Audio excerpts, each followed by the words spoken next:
هسې یو خبره ملګرو ذهن ته راغله، دا زمونږ ځینې افغانان د افغانانو کډوالو پسې داسې ریشخند وایي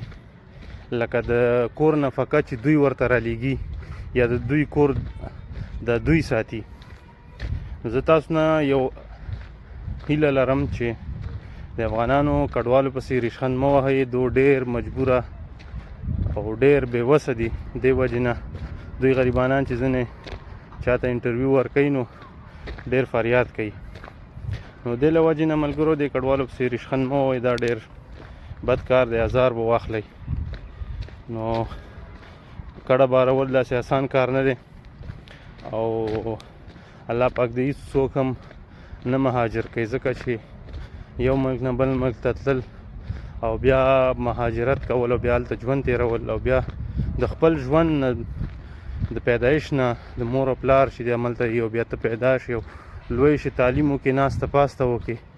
بیا د هغې ځینه تګ او بیا چې هغه ستا وینه وي، ستا پښتانه وي، نو هغه بیا ډېر سخته شي چې هغې ځینه تګ. یو بل دا دی چې د هغې ځینه ستا نفقه د کور روانه وي،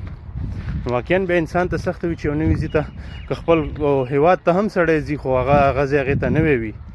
اول ته بیا خپل بچو ته نفقه برابرول، نو حتما سړي ته زور ورکوي. زه تاسو نه یو هیله لرم چې د افغان کډوالو پسې ریشخند مه ووایئ، ځینې داسې کمنټونه